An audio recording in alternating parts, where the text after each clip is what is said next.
Good day, everyone. It's Ben Robert from Atlantic Bushcraft Adventure for another exciting show. Today we are going to talk about one of my favorite subjects, or at least you've ever seen how many I own, watercraft. A few guys to my cabin a while ago and seen what I have, and they made a lot of fun of it. But the fact is, yeah, watercraft, it is spring. The water levels here in Nova Scotia are still not too bad. And I'm definitely, and I notice a lot of other people are really starting to post a lot of like their trips and stuff, and I'm really getting a bug to get canoes, kayaks, and stuff into the lakes and the rivers. So I thought it would be the perfect time for me and Robert to get together and have a little chat about watercraft and what it means to bushcrafting and all the different aspects to it. Because I think we could make a whole series off watercraft alone, and we're going to try and capture as much of this in one show as we can and see where it leads. Robert's just tying up a few loose ends, and I think I put thumbs up that he's good to go. We are good to go, more or less, anyway. And I mean, I know we've done a little bit on watercraft in the past, but I like you said, it's one of those things. It's definitely not a bad idea to revisit it, brush up on some stuff. It's a big topic. Like you said yourself, you're very experienced in the subject. I'll toot your horn a little bit for you there, Ben. And I mean, you're passionate about it. And as you said, there's always new information. There's always more to talk about. We could probably do an entire series on this, like you said. So I don't think we're hurting anything by reapproaching it again. Good time of year to do it, like you said. Starting to see them out everywhere. Right. And although, yes, I have a fair bit of experience, it's all from the school of hard knocks, and I still get things pointed out to me all the time that I'm not doing necessarily right, or that I'm using the wrong how for the application. Because to be honest with you, and anyone who's ever been out with me and seen, I come by this stuff by hook and by crook, and I get the stuff wherever I can, and I'm not unlike yourself there, but so. Some of my paddles literally came off the side of the road. Like somebody was throwing them out, and I said, "Oh, geez, that still looks like it's got life to it." So there's different paddle types that you get, and I use whatever I can get. I can get something, my hands on it, I'm going to use it. Whether it's right, wrong, or indifferent, if it pushes the boat, I'm more than happy to use it. So there's tons to learn. If you think you know everything about boating, then, well, A, I'd love to hear about it. But B, I think you'd be surprised to know how much there is left to learn. And even like from types of environments, every river has its own personalities and stuff, and lakes and ponds and ocean is totally different. If anyone's used to lakes and goes out to the ocean, we'll get for some surprises, right? And vice versa. There's a difference the other way. So, what do you think we should start with? There's some. So my idea, for what it's worth, Ben, and I know some of it's the same as you. I want to talk about some safety and things like that, but I had an interesting idea, and I'm going to kind of pry some of your experience and knowledge out of you, and I'm going to ask the question because I've asked you this 100 times, and we might as well, have this little discussion while people are listening. What do you look for in a watercraft? And I know the first thing you're going to say is it depends on what you're going to use it for. I understand that, but if you were to go buy a kayak, what are things you're looking for that the average person may bypass? Because I know, we all want something that we're going to be able to carry and, get through the woods and stuff like that. But what are some of the little nuances? Because I know you've explained a lot of them to me, and I had no idea to look at it. Absolute first thing I look for is a boat can handle the load I plan on taking. So it's really easy to think, I don't need a boat this big, or I don't need this, or I don't need that. But sit down and really think, what am I going to take in this watercraft? And make sure that it's capable of carrying that. Because you can easily go out and buy an 8-foot kayak with a 200-pound rating and say, oh, I don't weigh 200 pounds, I'm fine. But if you're going to take your 200-pound self and your life jacket and your paddle and your dog and your 50 pounds of camping gear, it might even float when you leave. Problem is, it won't take any bad weather. It won't be long, and you'll be upside down and wondering what the hell happened. So I also like to have a safety factor. Anything I do, I like to have a bit of safety. So take a good look at what you're planning on doing and make sure that at very minimum it can handle weight. Then I look at where do I want to go to make sure that it's capable of that type of water. Once I've gotten those two concepts more or less narrowed down, then I worry more about, you said, the weight of the boat itself, because the difference between a 35-pound and a 45-pound and a 65-pound boat is a lot. Especially if you're going a long distance. Like, it's one thing if you're throwing up back your truck and dumping it out right beside the water, which is kind of classically what I always considered when I was looking into a canoe or kayak. And then you, like I said, you kind of are like, well, what if you want to carry that somewhere between two spots? And I had never, it's always kind of been there. And I'm like, oh, if I can carry it from the truck to the water, great. But I never really thought about trying to drag it through the woods or through brush or, over rocks. And it wasn't a priority in my head for my thought process, which I'm ashamed to admit until you had mentioned it. And I mean, it was kind of something that I really had to sit back and really think about. You know what I mean? And even like we did an episode or a show. If you look back in our library, you'll see it somewhere. I'm pretty sure of the cart we made, and that's a great little cart. It has a lot of advantages. It works very well, but it's not perfect. And the first thing is, if you're going through thick brush, I don't care what kind of cart you got, it's going to get tangled up. It's going to be hard. You're going to work like a dog. So you have to think about it. Even with saying, "Oh, I'll get a cart," that help with that extra weight. Is where are you going? If you're going through thick bush, if you want to do Obiatic or Tangiers, or if you want to do one of these wilderness areas, and you're going to be maybe blazing your trail for part of it, or trying to find trails that are only done 5-6 times a year, the cart may not even be worth its the weight it is to take. Because if you're only going to get to use it for a few feet, it's a lot lugging around. It's taking up space on your boat. It's taking up weight and space that you can't really afford to use. So you really want to consider stuff like that, I think. So yeah, those are some of the things. I ended up a little off topic here, but those are some of the things I would look for. First, make sure it can handle what you're planning on taking. Make sure that it can handle the water. Make sure that it's light enough then that you can do what you want. And after that, and a huge thing is, what are you most comfortable with? Because there's a reason there's sit-in kayaks, there's sit-on kayaks, and there's canoes, and there's hybrids of all those. And funny enough, while you're mentioning the types of kayaks, somebody had mentioned to me today that Princess Auto actually has a kayak on a hot buy section, and it was another thing I wanted to get your opinion on, and I haven't told Ben anything about this prior to right this second. So what I did do was I pulled it up. That's what I was just doing in the background as it popped into my head. You were talking about different types. This is a rigid paddle fishing kayak.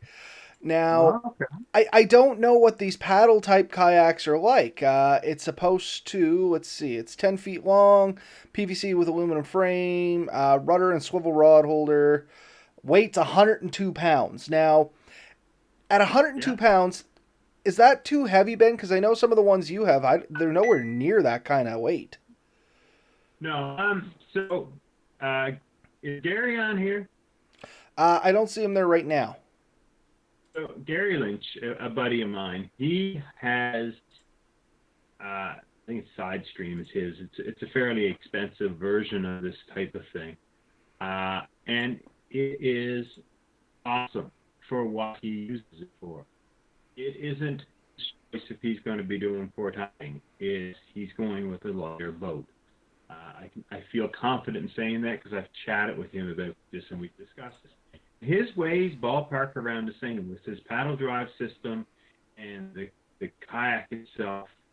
He figured he was around the 90-pound range. So it's fairly heavy, but it's also extremely stable. So if you're going in open water, and you're not portaging it, that's probably an excellent rig. I don't know what's its capacity.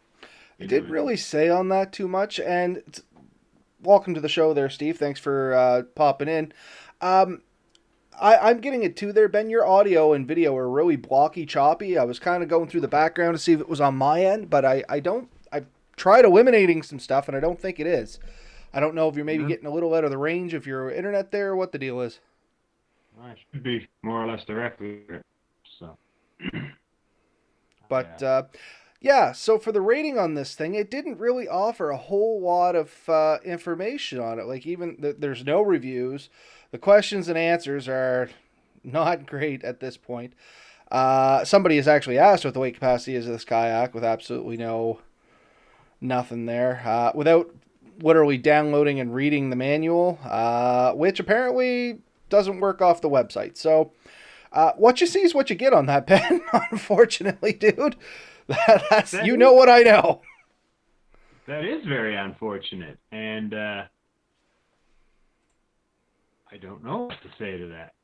That's what I Now, mean. I'm I gonna can't even find a specific brand name to it. I assume if I went in and looked at one, I'd be able to get a little bit more information off it, of course. But uh, it, it's unfortunately a little frustrating when you're looking at something online like this, and they leave out a lot of that important information, which was what you were just mentioning. And it's the very easily overlooked stuff, which, like I was saying at the start, I never would have thought to look at some of that stuff. I would have been like, oh, kayak, great. Paddle, great.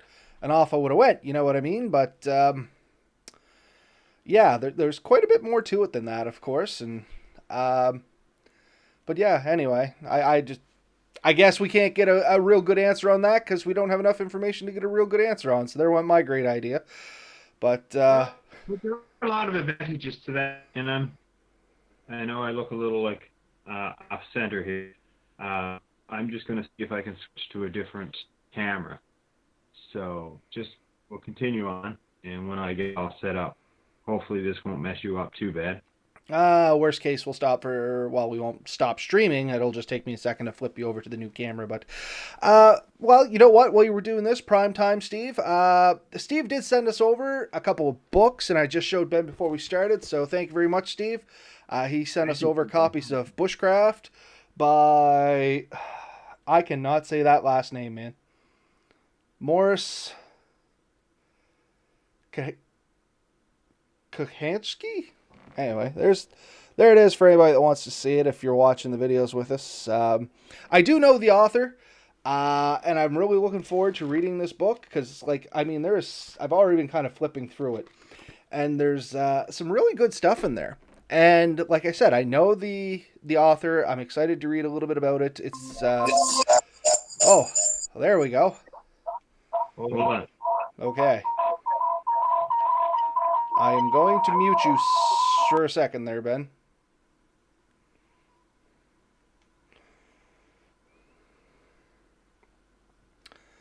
All right. Nope, you're all good. You still got a feedback going through there, Ben. Ooh. Well, that How's seems to that? have gotten rid of it, and everything looks great now. Sweet Okay. deal. So I went to a hard connection. We were having a lot better luck with the cell phone in the last few episodes, so I stopped using this hard connection. But Oh, I don't know what the problem is, because, yeah, the last few episodes were great.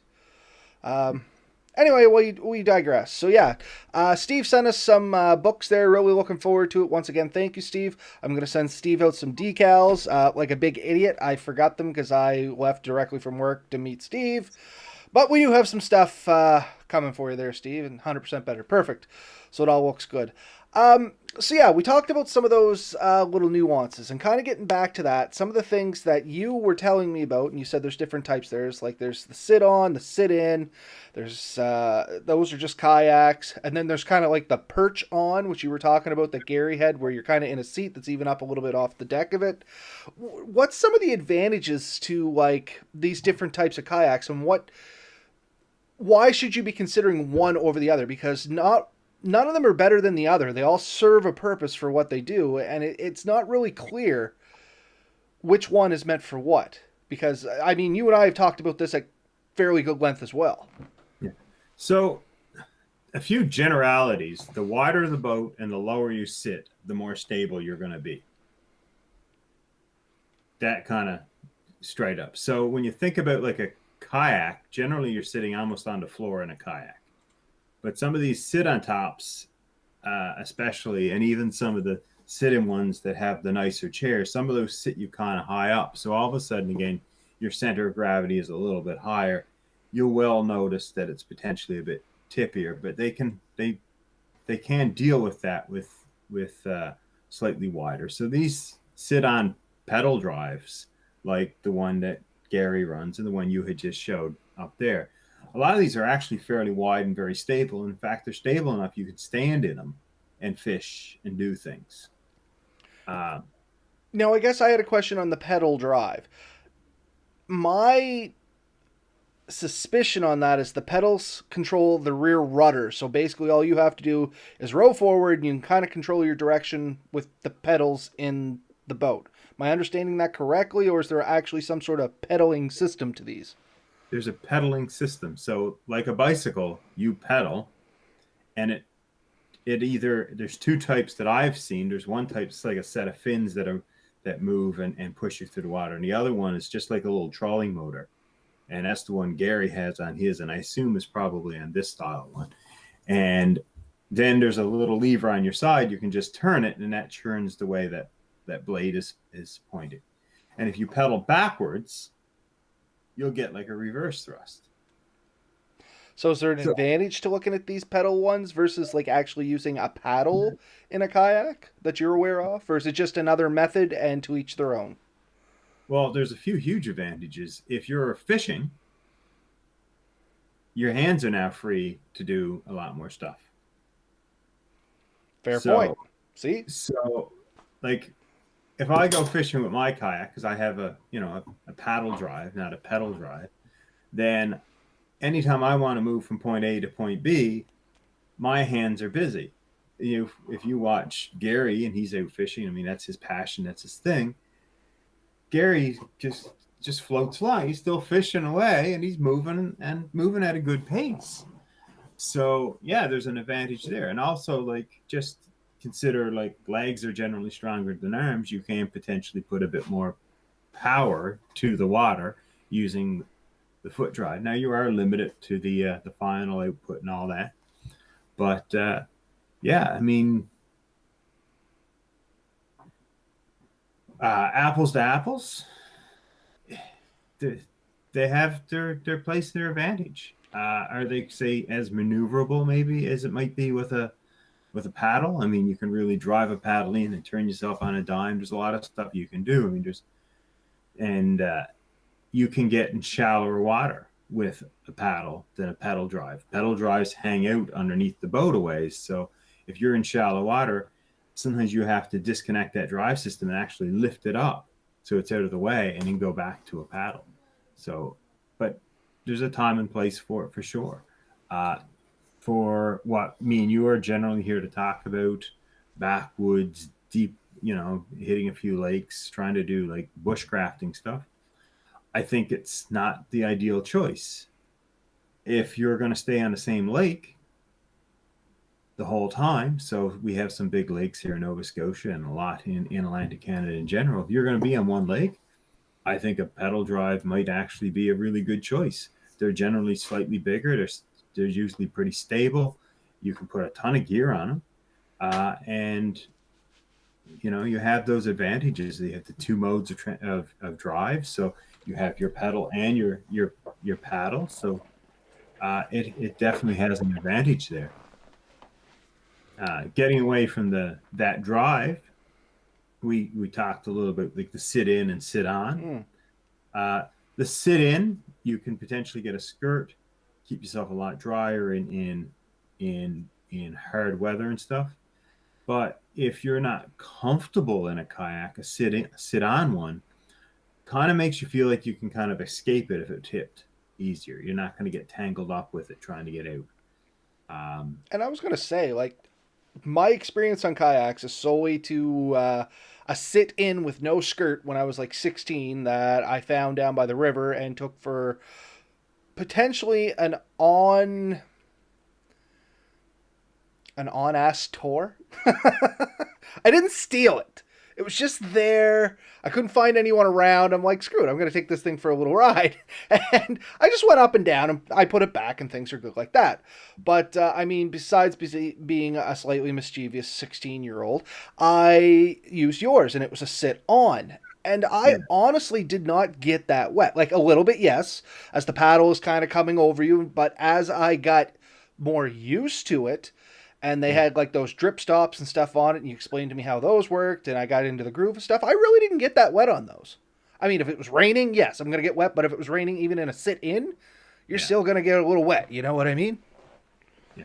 And I think like we were in pretty good weather. You can't really complain about the weather we were out. No, that was I great think weather. if the weather is decent, they're pretty comparable on that line. With the sit in and with a skirt and all that, you have the ability to go in or inclement weather a little bit potentially uh, drier. I'm not going to say safer because the sit-ons are more or less usually like a sealed tube, so they won't ingest water. Water won't necessarily get into them. Although I've said the story a few times how I sunk one, so they're not perfect.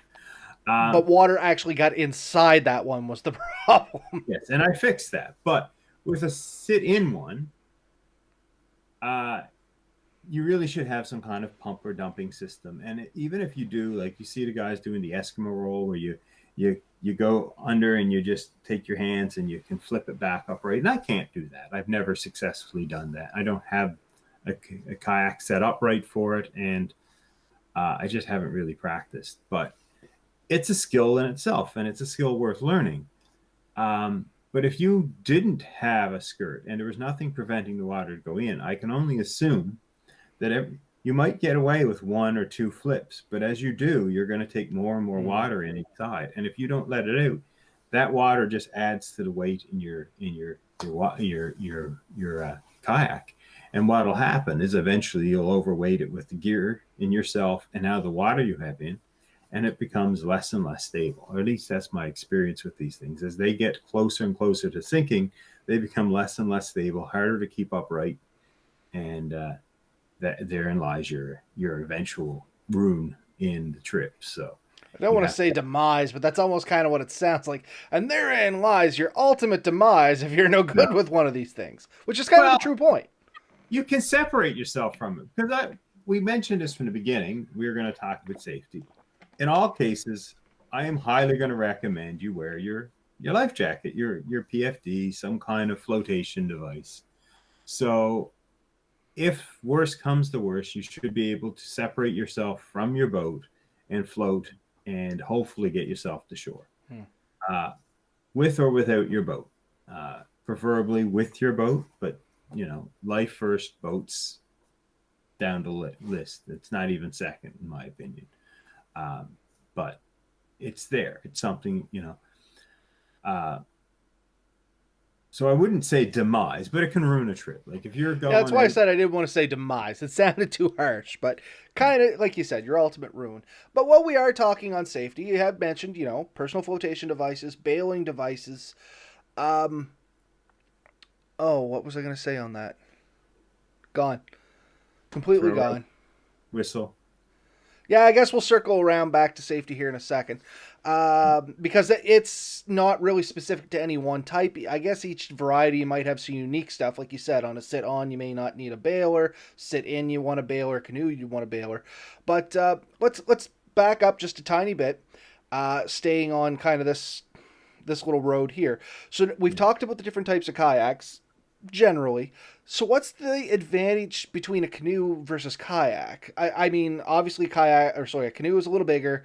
It's two person, you know, basically out of the box, so to speak, as where if you want a two person kayak, which they do make, I have found one, Hmm. you have to buy a specific two person kayak. Generally, they're a one person mode of transportation. Canoes, you can get two usually, sometimes three, depending on the weight and stuff like that. They'll generally carry a little bit more weight. But what's the real advantage? Like for me, uh, my I'm more comfortable in a canoe, and I told you that when we first went out in the water, and that's only because most of my experience has been with a canoe. With natural resources, I used a canoe. I've borrowed canoes, family have had canoes that I've used on ponds and stuff like that, and it was just a comfort thing to me, and that's why I was initially looking for a canoe. But Yeah. I mean, what's the real? What are the pros cons? You know what I mean? You'd be more apt to give better information. To to me, and again, there's exceptions to every rule, so I have to be a little careful in what I say here. But generally, a canoe can carry a bit more weight than a kayak. It's also easier to get your stuff loaded in a canoe because it's just a big open space. Where kayaks tend to be closed in spaces. There's pockets and there's hatches and there's stuff like that where you can poke your stuff, and those are great. And uh, it's easy. The beauty, I guess, with a kayak is where it is generally a one person.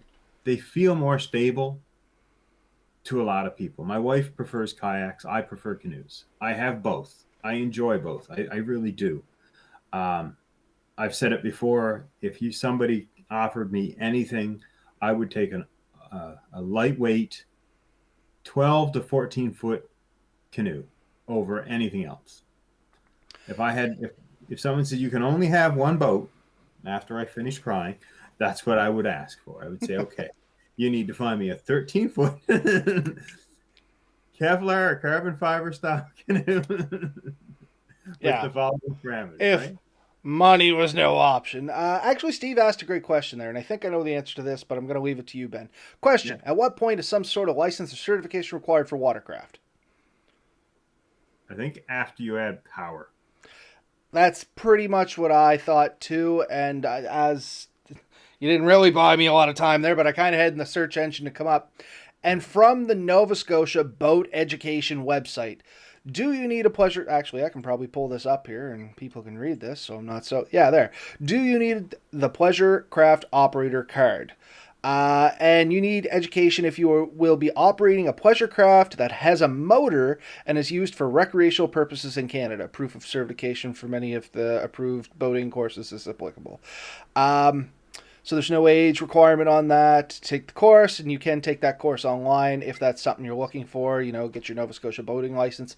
If you are going to be using a boat for commercial purposes, be it for fishing or guided tours or stuff like that, then you're into a whole other type of certification. Just keep that in mind as well. Even chartering, if somebody's paying you to take them from land point A to land point B, technically that's considered some sort of ferrying service. And just be well educated in that. That's not really our realm of specialty, but I figured I would mention it while we were on the topic of certifications. Yeah, we have legal advice at any point in time. I was fairly confident off it. And funny enough, both Ben and I both have our Pleasure Craft Operators card, I think is what it was when I got mine. Now, I think I got from that same site you just had up, BoatEd. That looks very similar too. Yeah, mine's a little different. I think mine's in the safe. I'll get you on another question here, and I'll actually go take a look. Yeah, so that's canoes, kayaks. I mean, and then of course there's the common aluminum boat with motor, and yeah, that's mine. Looks like I said a little different than that. But it is BoatEd if anybody is interested in taking that course. So aluminum boats. I only want to talk briefly on them because they're not a specialty of either one of us. Generally, once again, as Ben said, the wider the boat, the more stable it is. They tend to be a little bit more stable.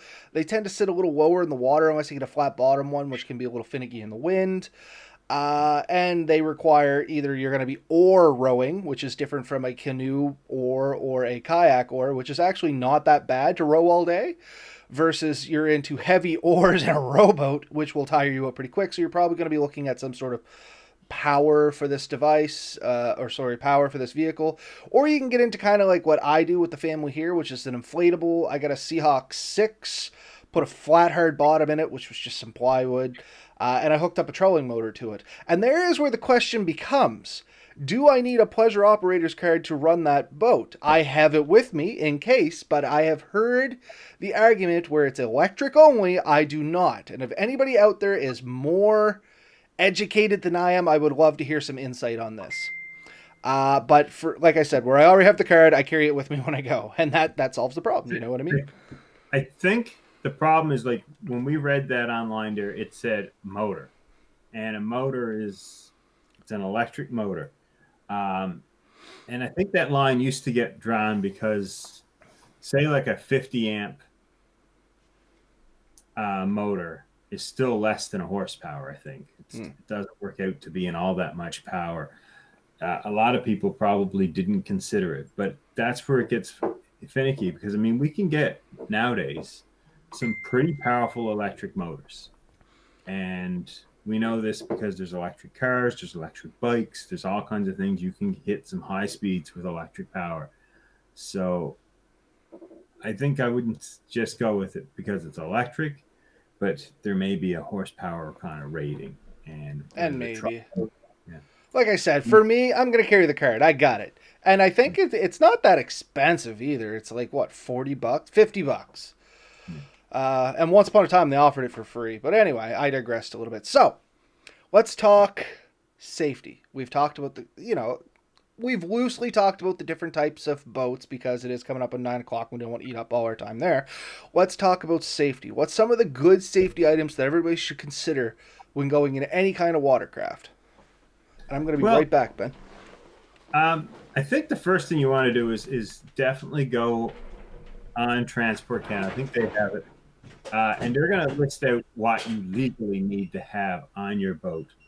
And generally, it's going to include things like a bailing line with a float on it. You're going to want a whistle. You're going to want a throw rope with a float on it, a bailing system, a whistle. There's probably a few more things in there. You're going to want your PFD. So I'll just catch you up because I'm sure you missed something here, Robert. First off, I suggest looking at the Transport Canada website, because I think they list what you need for every particular boat style, and I'm not going to get it all right. But generally, some way of bailing out your boat. I mean, you can get pumps, little buckets. I think a throw rope is supposed to be in there.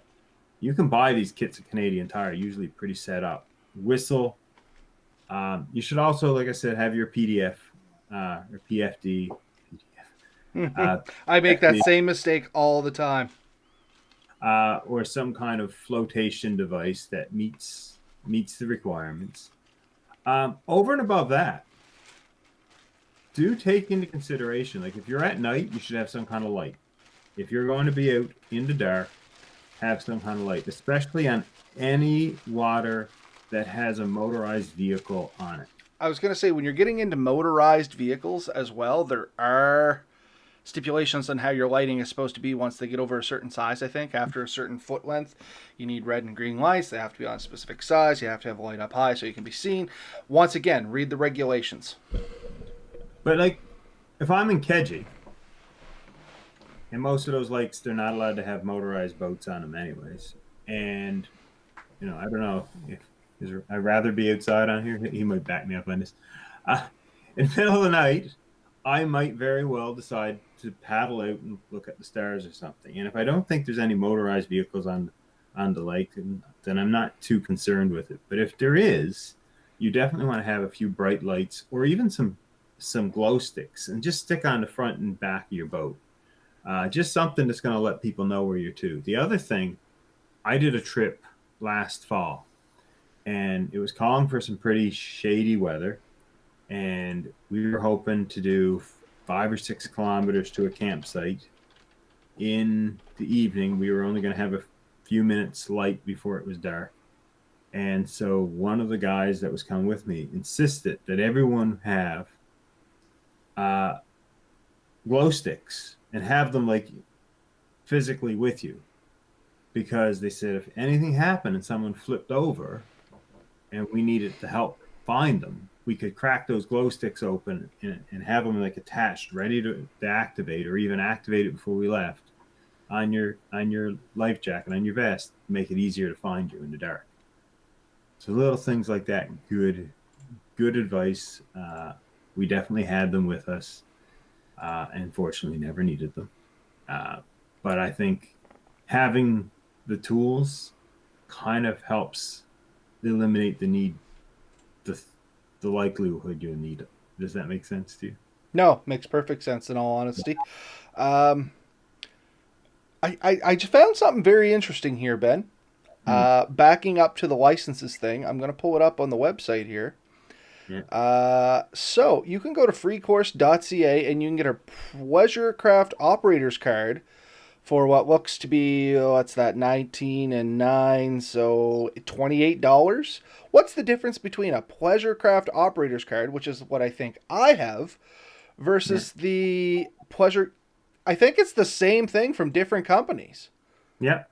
So, anyway, I didn't know if there was a difference there or not. So I think I just answered my own question. So I think the boat education one that you got is a little bit more direct. You can get your card pretty much right away. It's mailed to you, and everything is good. And the other one, the Bushcraft operators course thing, is like you can do some of it free online, and then you got to purchase your card. Yeah, so there might be a little bit more rigmarole to it. So anyway, that was just something interesting I was digging up as I was looking for my card. We did a fair bit of research when we were getting ours, and it just happened to be the most convenient, easiest one when we got it. I'm by no means telling anyone that they should go with Boat Ed or not to go with Boat Ed, because honestly, it doesn't matter to us. As But all things, do your research, make your best choice. they're not sponsoring us, Not at and all, I can guarantee you that. we're not getting 5 cents. So I'm not going to tell you you have to or should use any particular. um, it worked for us. We did this years ago, just before we got our cab, and we knew we were going to have motorized boats available to us, and we just wanted to be prepared in case we needed to be out in them. So we have the cards. When I was just using the canoe, we didn't have so much need for it. Sharp So, jacket, anyways, we're Ryan. talking about How's safety. everyone doing? Everybody's doing good roundabout. Uh, We were talking about safety. yeah, safety. The other thing, generally, you should have a second means of moving your boat. So, uh, with canoes, we almost all carry a spare paddle, but with a kayak, it's not as common, uh, and it is a bit of a thing that might want to really consider how you could do something like that. If I'm going with, say, my wife and we're doing a long trip, sometimes we will have a spare paddle between us. Um, but we won't take a spare paddle for each boat necessarily, because it just takes up a lot of room and we don't have a ton of that. But taking a spare paddle between us would mean that if we lost one or broke one paddle, we'd still have a way of getting out with it. And the fact is, it's possible that you could drop your paddle, and if it's windy or if you're in a river, you could lose it and not be able to recover it in a timely fashion. So keep that in mind. It's a good idea to have something. Have a backup plan in case you lose your paddle, because if you lose your paddle, then you're up the creek without it. And the only other thing I might add is for newer operators, much like myself, buddy system. Don't go out to do waters alone and get yourself in over your head unless you got somebody that can back you up a little bit. Like when I was learning to kayak, quite literally, it was with Ben. I knew Ben was a strong kayaker. I knew if I got into trouble, he could at least, save my butt. At worst case, he'd get me to shore. You know what I mean? And as Ben said, if you can tag the boat, great. If not, boats can be replaced.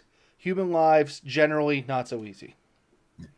um, and do consider that you can get a lot of places with a canoe or a kayak, or even an inflatable. Like we haven't talked about inflatables a lot here. They have their advantages and disadvantages too, but you can get a lot of places that it's really hard to hike into. It's impossible to, say, bike or drive to. So you can get the places that is No, no, is that froze you potentially going to be a lot harder to get rescue from. And that's the thing to keep in mind. If things do go bad, if weather goes bad, you could be in a place where help won't get to you for a while, simply because they can't. They can't reasonably make it there. And if you want an example of that, if you've portaged in, made 2 to 3 portages to get to a lake, and the weather gets bad, I can guarantee a helicopter's not coming in bad weather. Mm-mm. And anyone else that has to get to you is using the same method or a similar method that you just did. So if it took you a day to get there, it's probably going to take them a day or two to get to you, even if they know where you're to. If they don't know where you're to, it could even be longer. So that buddy system becomes very important. I was hoping I had some photos, and I do. Okay. So we were talking about inflatable boats, and funny enough, this is what Melissa and I had taken out last year, and I'm just going to flash it up. And you were talking about how it's easy to get into places. And it's literally just. Oh, no, that's not the right one. Is that still not the right one? There we go. Is it up there now, Ben? There. So this is literally, we packed it onto the ATV. Yeah. It all just, we ratchet strapped it. You can see that I have the trolling motor there too. We just literally strapped the entire works to the ATV and started bombing down trails, looking for lakes, and we would set the whole thing up and off we'd go. It's awesome. Man. Yeah, so like, there's some of the lakes we could get to. It wasn't, couldn't get to it really any other way. Oh, that's a whole other story there, but. And they're just that easy. Like I had a hand pump. This was also, you can see down below, just a little electric pump, pumped up the boat. And, I guess it's a Seahawk 4. I thought it was a Seahawk 6. But anyway, 3 people can get in this boat when you put the plywood in it, and it's actually not that bad on the water. So, Wow. like I said, inflatables have their spot. We were able to get a small trolling motor on it, and there I am, floating down the river in style. Well, not the river, it's a lake, but you know what I mean. Oh yeah, no, I mean those little training motors are a lot of fun. I did I ever tell you when I put one on a canoe? Uh, no, I don't think you told me you put one on a canoe. So I have access to. It's not actually mine, but I have access to a blue Sun Dolphin flat back canoe, and say it's a flat back because the back portion it's not much bigger than maybe like your size of your face, maybe Mm-hmm. like it just comes straight out. It just extrudes out, and it's there. You can mount a little trolling motor to it. So one day, because I think it's a 50-pound thrust trolling motor. So I grabbed this little 50-pound thrust trolling motor and I stuck on it, and the this probably has close to 6 feet of wiring to it. So, but because of where it's sat and how far behind the seat it is, I couldn't really get the battery in front of the seat without it being like in my way. So I had to place it behind me. So I'm in the back seat with the battery behind me and in this trolling motor, probably 3 to 4 feet behind the seat. I'm sure you can picture where this is going. So I Well, get the I whole, can picture where this is going. I was waiting for the story to come out. this whole thing's all set up and I get out into the lake and I reach back and I'm doing pretty good. Front end's a little light, but not bad. It's going to be okay. And I turn on the motor. Like I just twist the handle and it's a great one because when you twist it, it stays where it's to. It doesn't Mm-hmm. snap back. So you can sort of hands free. And anyways, it took off and the front end came up a little bit more and the back end went down a little bit more. And next thing you know, water's washing in around the sides. So I reach back to turn the motor off and it takes a lot of water in. So I jump to the front of the boat to even it out. But like I said, it's great. Like the motor keeps going. So now I'm heading across the lake with a boat that I have no control over. And every time I try to get back to shut the motor off, it starts taking on water, which just means it's heavier and taking on water easier. So now I'm sitting in a boat with probably 3 to 4 inches of water in it. And the best method I can think of is to disconnect the battery.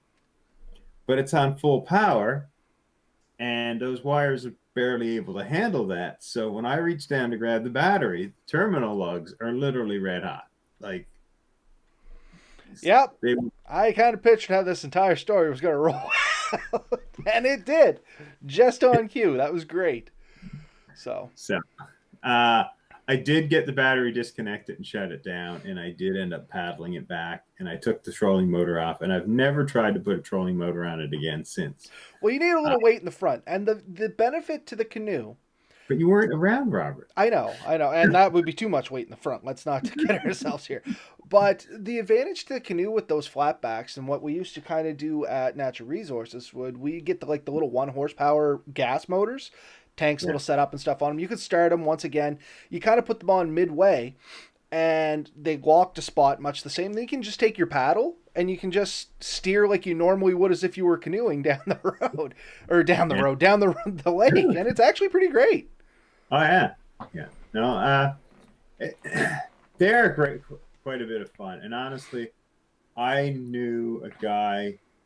He was quite into hunting and fishing and stuff, and he had one, and he used to set his up just off to the side, just tilted a little bit, and he'd turn it on just the lowest settings, and he'd paddle, and he said it was just like having a second paddler. It just gave him that extra power. He still had to do a lot of work to go, but he said it was like power assist, and he loved that about it. So there's definitely a spot to it. Now, again, if you have to portage, what's a That's a lot good of stuff to portage. I'm telling right? you that right now. That battery was heavy. Yeah. That acid battery is probably 50 to 60 pounds. That trolley motor itself is probably 10, 15 pounds. It's a lot of stuff to be lugging around. I don't like lugging my battery around that much. I don't even like dragging it too much from the shed down to the boat, personally, and balancing everything and getting on the boat and getting it placed down. But once it's in, it's fun. It's a lot of fun. So a couple comments from the comments. Yeah. So Roundabout Media, portage is awkward the first time. Rent a canoe on top of the rack and trying to pull it off without knowing the technique makes for embarrassing memories. You know what? I've been in this situation when I was learning with Natural Resources. Yeah, it can make for some embarrassing memories. It can also make for some funny stories. It all just as you want to take it. But there is a technique to it. 100% sure. And that's like I said, if you're learning to use these boats, canoes, kayaks, stuff like that, buddy up with somebody that has a little bit of experience. Like you can learn from their past mistakes and save yourself from doing them right out of the hop. Oh yeah, I've seen guys put heavier kayaks and canoes on their rigs than I'm putting on with much more ease because they just know how to do it. Exactly. There is a technique to it, and once you get the technique, like I'm no good at the technique. I kind of know the technique, but I'm really not that great with the technique. But once you get it down, man, it looks graceful. Is the only word I can say. It looks truly graceful, and that's why I've never been able to get it down because there's not a graceful bone in my body. I've seen the same thing though, and you may have seen this. There's a video of she's probably a 90-pound woman picking up a Harley Davidson motorcycle. I haven't actually seen that video, but now you got me curious. And she does it so slick, and you're like, I struggled to do that. And she just, she has a process. And when she did it, it Oh, comes you mean up. lift it off the ground? Like Yeah. after I thought you meant like pick it up. I'm sitting here going, Ben, there's no way a 90-pound woman can pick a 1,000-pound motorcycle like off the ground. Yes, No. I know the exact one you're talking about now, and we used to show people how to do this Yeah. in the motorcycle courses, and there is a technique to it. And that one, I know what you mean. Yeah. And people are better at that technique than I am, and I teach the dang course, but. It is slick when it all goes the way it's supposed to. You know what I mean? Yeah. Yeah. Me and you will tend to do it just with brute force ignorance because we can. Something's got to give, right? Like the bike, me, something's going to give. Yeah. Yeah. So, I mean, we've covered a fair bit, and we're going to cover a bit more yet. But, we didn't even talk about paddles yet. And yeah, I would like to hear a little bit about paddles as from your perspective. Once again, I know what I like about a paddle. Like I like a good wooden, and once again, I'm drawing from my canoe experience. I like a good open face paddle with the holes drilled in it. Believe it or not, I didn't know I liked that until I tried it. Yeah. Yep. You find the holes make a difference? I find you lose a little in the power stroke, but when you J stroke out, I'm bad for not picking the paddle up out of the water. And if you don't 100% get the blade face, like going through the water right, I find it compensates a little for that. And over a long period, saves a little fatigue. But you probably lose it in what you lose through the power stroke. So I have been told, and I have read and I've researched, and a lot of times they say a good paddle is more important than a good boat. And say with your kayak or whatever, you're going to spend the money. Some people recommend you spend the money on the paddle more so than the boat because you're moving the paddle all the time. It's constantly moving, and it's what they say will wear you out. They talk a lot about kayaks and stuff for that. Like getting a nice lightweight, well fitted paddle will you'll be able to paddle all day with it. Hmm. Um, And knowing how or to use that paddle. Yeah.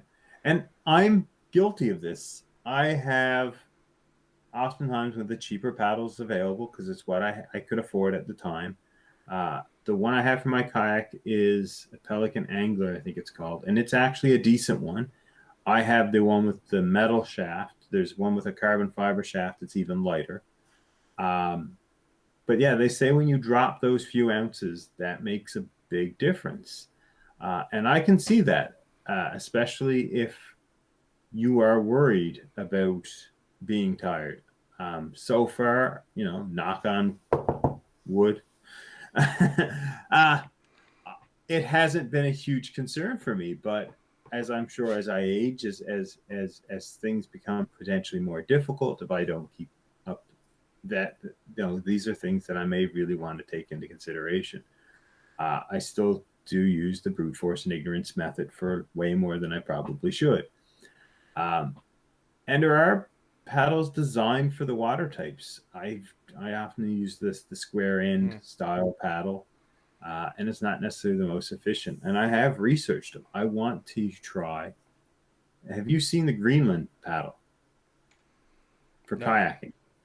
So it, for lack of a better description, to me reminds me of a piece of two by four. It's long and narrow. It's shaped.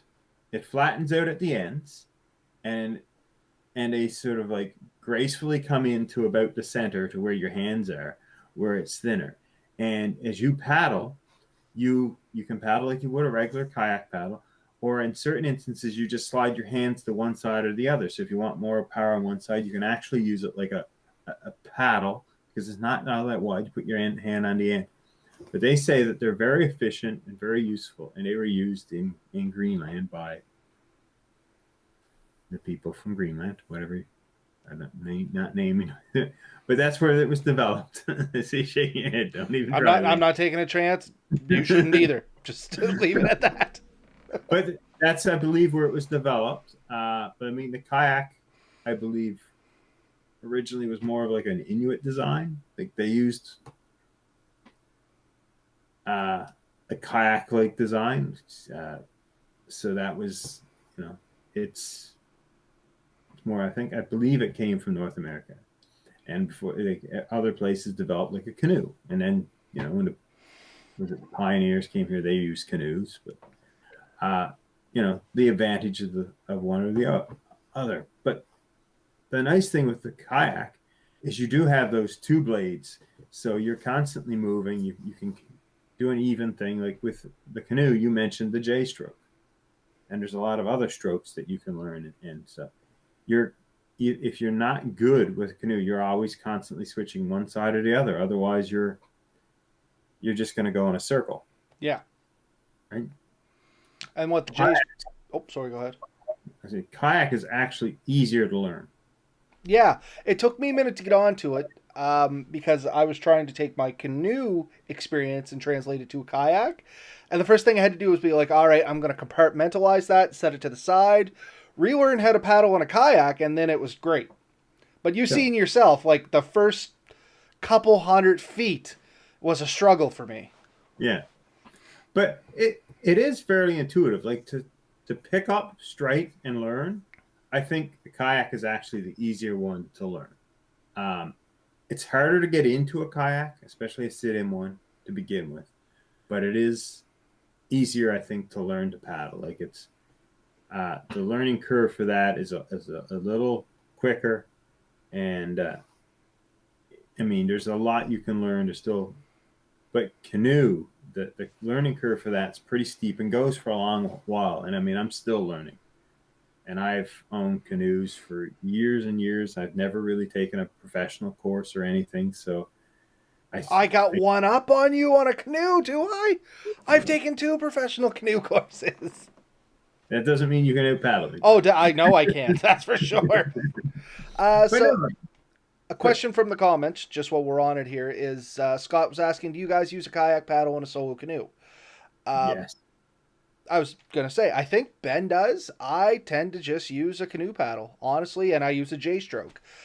With a canoe, if anybody's wondering, like with a canoe paddle, it's basically single handle, single face, and you got to paddle from one side and switch to the other side, or you got to use a stroke like a J stroke, where you're power stroking through forward, and then you kind of flip it off at the end to offset the turn of the canoe, which you know until you get the technique down, uh, you don't move far because it's kind of counterproductive. So the use of a kayak paddle, whereas you have 2 faces on either end of the handle, and you can kind of roll on either side, which, as Ben said, it is more intuitive to be able to pick up and kind of make work because it's almost like pedaling a bike with your hands.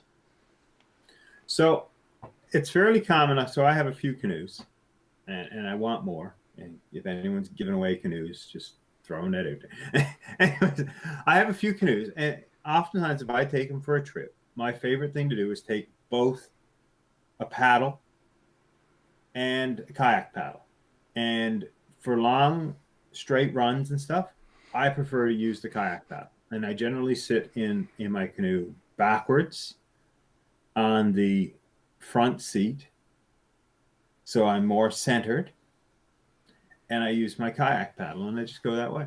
And then when I get into trickier, more confined areas or places where I need to have a little bit more finesse, I'll oftentimes just drop the kayak paddle inside the boat. I'll separate it and poke it away, and I'll get my little paddle out, and I'll finesse into it, and I'll get to do the things that I prefer that for. So I do use both, and there are canoes out there, and the one that comes to mind, I believe my brother owns it, is the Next. Can't remember who makes it, but it's called the Next canoe, and it's a bit of a hybrid. It's canoe shaped and looked. The seat's a bit more like a kayak, and it's very centered, and you can use either paddle in it very easily. Um, so there are ones that are kind of a bit of a hybrid of both, and allows for that. But yes, I definitely do.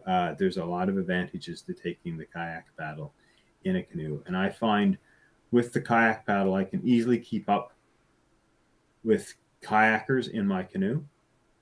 Where when I'm in with the paddle, I do find I struggle a little bit more keeping up with the speed of the kayaks. Kayaks tend to be a little bit faster underwater than canoes. That being said, somebody who's really good with a canoe probably can match or beat a kayak if it's set up right. If they have an appropriately sized canoe, a good strong, form and proper paddle, they can probably, if not keep up, even potentially beat. So I mean, there's no set rule here which is faster. Generally, the longer the boat, the higher speed you can get.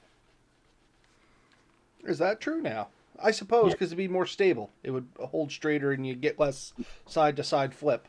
So you'd Yeah. focus more going forward.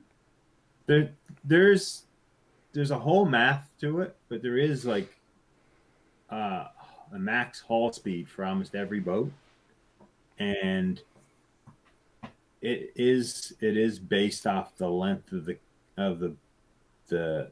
boat, and there's a few other parameters, but generally the longer the boat, generally the more speed you can potentially get out of it to a limit. The other thing that a lot of people probably don't realize is although the harder you paddle, the faster you tend to go. Uh, it's not a linear. Uh, Acceleration.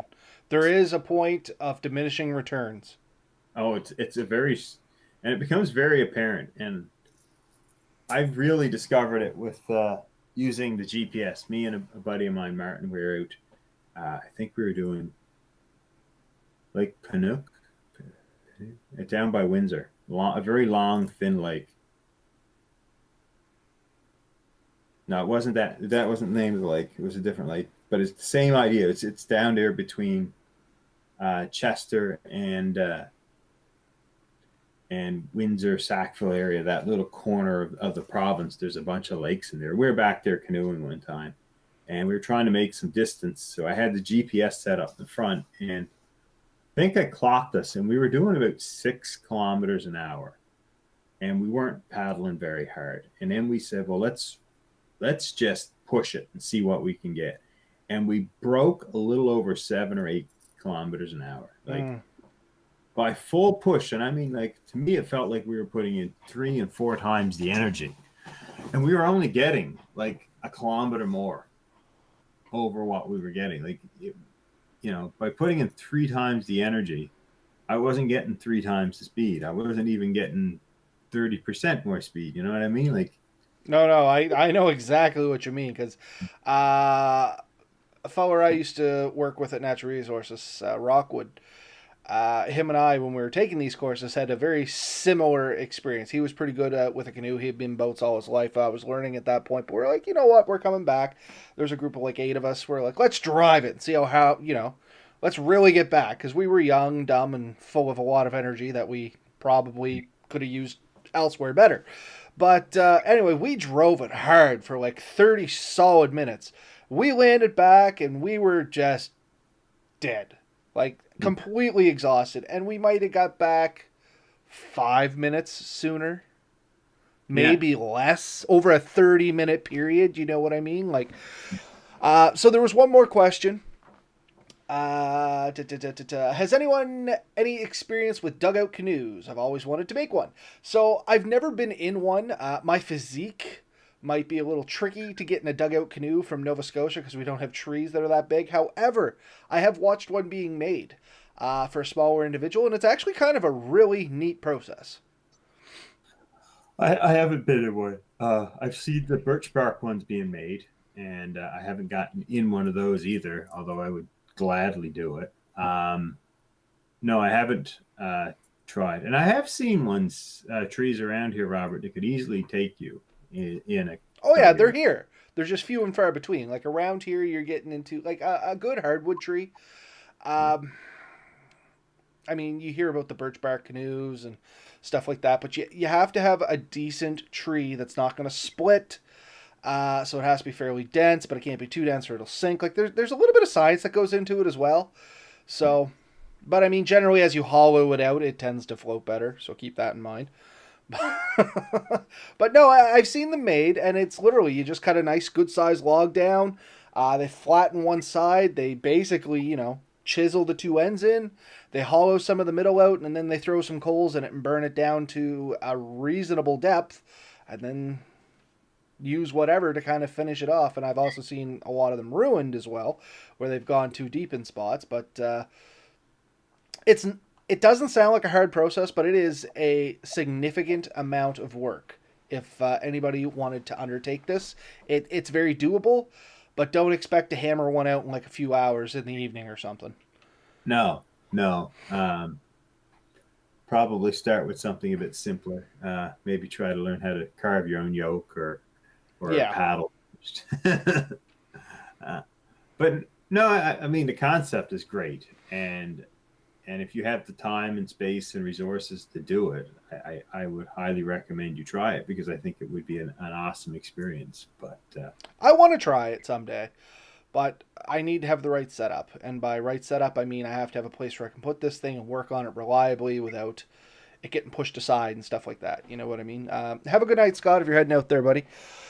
But Canadian Tire sells some $200 inflatables, wasted money, good entry level to try out. Steve, Those $200 inflatables that you're talking about, if you've seen the picture of mine, once again, because it's still open there, like the Seahawk that I have here, the Seahawk 4, I guess, it was a little on the higher end at the time. You got to remember, I bought this thing back in like 2000,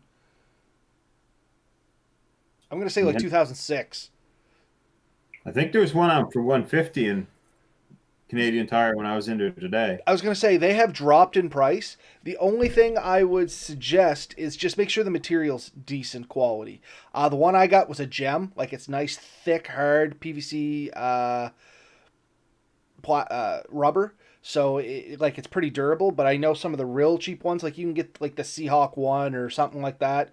It's basically a rubber dinghy, and the first time it touches a rock, you're going to poke a hole in it. So that's the only thing there is just check the reviews. And as long as they say they're somewhat durable, they are a great entry level if you just want to get out and do some basic boating on a flat lake with very little wind. The big, I mean, like anything, there's pluses and minuses. The big thing I kind of like with the concept of these is you can probably put them back in the back of any car. Like you can deflate these things, stick them in the back of a small car. You could strap them to the back of a motorcycle if you had to, and you could go somewhere with it. Where a rigid hauled boat, you have to stick it to your roof, or you have to have something big enough to put it in the back of. Like you're limited in how you can move it. We have one of those inflatable SUPs, and that's actually surprisingly fun, like an awfully fun. And I think you could do like a backwoods trip with it. And it weighs virtually nothing. I think they're like 25 pounds. It can carry like 350, 400 pounds. And although it's inflatable, once it's fully inflated, because I think the pressure on it's something like 30, 35 psi, it's surprisingly solid. Like there's not a lot of flex, not a lot of give on it. When you're standing on the water, you don't notice a huge flex to it. Deflection from the front to the back's probably no more than an inch or two, really. And that is Uh, one thing I'll mention, like with the Seahawks. Uh, they have a tendency, if you pump them up too hard, to get that nice stiff feel that they'll start scalloping. So you kind of got to leave them somewhere between not super soft, but not super hard, and you do get a fair bit of flex. That's why I mentioned dropping like the plywood in the bottom of mine takes that flex out. but no, I wouldn't knock one. Just be aware of its limitations. Yep.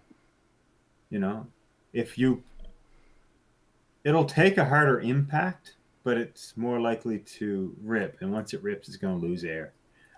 So, And he did especially, mention that a multi-chamber one seems important. I'm going to be honest with you. The multi-chamber thing sounds great in theory. But if one chamber goes down, buddy, you're sinking. Like, that's all there is to it. Those other little chambers tend to not hold you up more. It'll just allow the boat itself to basically float as you're swimming back. I mean, my Seahawk 4, I think, has 3 chambers. And if the one I'm sitting on deflates, it's about the only one that could deflate and the whole boat won't sink. yeah.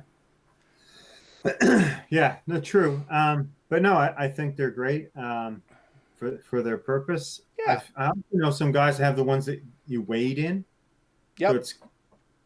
it's boat-esque, and they say they're great for fishing and stuff. I just wouldn't be a backwoods camper necessarily.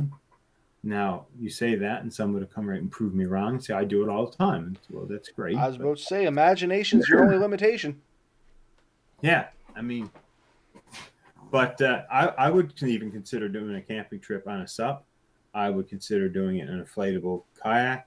I would consider doing it in almost anything that can carry me and my load. But find what works for you, and that's the big thing. What are you comfortable with? What can move what you need to move, and what's going to get you out there? I guess it's like a lot of things. What's the best boat? The best boat is the one you have because it's going to get you there. Exactly. A boat that you have to spend 10 years saving up for might be an awesome boat, but that's 10 years you didn't get to go out in the woods with it. So if you can get, and that's the theory I go with. I bought a fiberglass boat last year. I only got it out a couple of times so far. I didn't pay a ton of money for it. I'm going to get it out there. I'm going to use it. And I've already used it. there are beautiful ones at a lot of the dealerships around here, like the canoe and kayak style stores that are, are better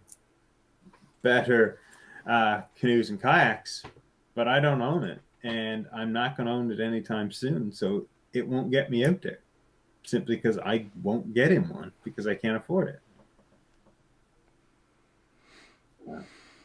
If you're willing to shop around, you can find some pretty good options. I would highly recommend the little Pelicans, the little Pelican kayaks, though. Mm. Uh, Most of those weigh in at under 40 pounds.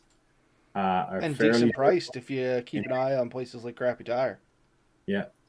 Uh, Crappy car tire. Costco usually has a good sale. I think they had some last week.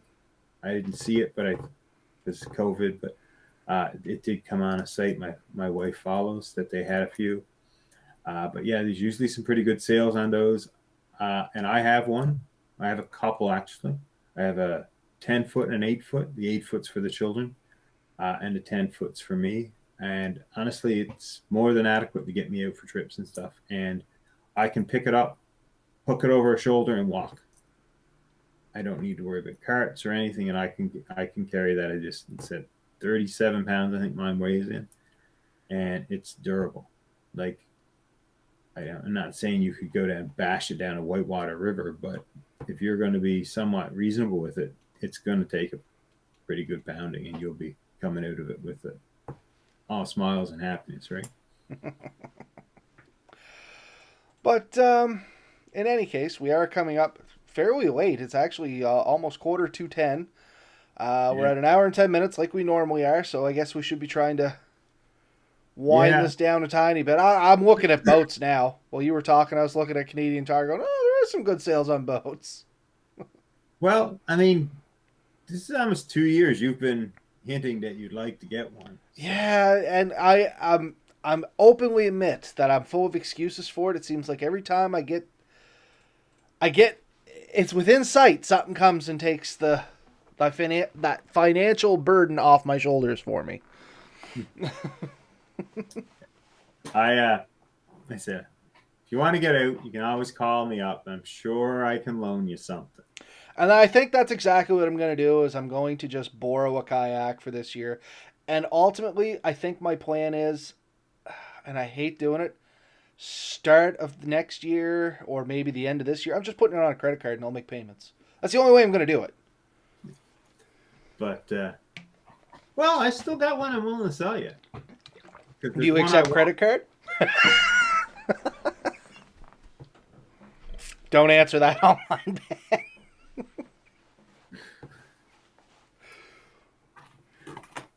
Yeah, that's right. Just nod and smile, bud. Nod and smile. But Oh, anyway, yeah, no. Boating's a ton of fun. I've always loved it. And it's funny. I get seasick super easy. So if anybody's wondering out there, you don't necessarily get seasick in a kayak and canoe like you would in a larger boat. And sometimes it's vice versa. Some people don't get sick in larger boats and they get sick in smaller boats. So before you do dump like $1,000+ on a boat, you should probably try one. Because that's one of the things I did was I wanted to try. I knew I was okay with canoes, and I seemed to be all right with kayaks. It didn't bother me at all. Now, if it was really rough weather, maybe it would. I don't know. I can't remember the name. I think they're set up in Fall River though. Old Creole, maybe the name of it, something like that. Um, there's a few places around that will let you test drive the canoe or kayak before you use it. Mm. They're set up on the lakes and stuff, and it's worth checking those places out and getting in there. And although you may spend $1 or two more there than you might say at Cabela's or Canadian Tire, you will leave knowing that that's something that you're going to like and it's going to work. Where you go into a store, a box store, and they're going to sell you one, and maybe you save a couple of bucks, but you've never sat in it, and you get out there, and maybe it's not comfortable, maybe it's not the right size, maybe it's not capable of what you want. So it's worth trying, and getting a quality one if you can do it. But in the meantime, like I said, the one you can afford, the one you can get, is still pretty good. So That's me. Don't worry about it. But yeah, I think that's a good spot to try and tidy her up here tonight. Chances are we'll hit this topic again at some point in a later date as more questions roll in. Because as we said right at the start, we could do an entire series on this. And we love to talk like normal, so. But maybe we'll see now what circumstances provide. Maybe we can even get a video or two of us showing some of the aspects of some of the boats that I have access to, and that might be an interesting show in the near or in the mid future. Yeah, in the future where COVID, buggers the hell off at least a little bit. We can just get those numbers less than 300, less than 3 digits a day. Yeah. But anyway, and with that, I bid everybody adieu, unless you have anything else to say tonight there, Ben. No, get out there, have fun. It might be the only thing we can do these days. So very true. Night, everybody. Night.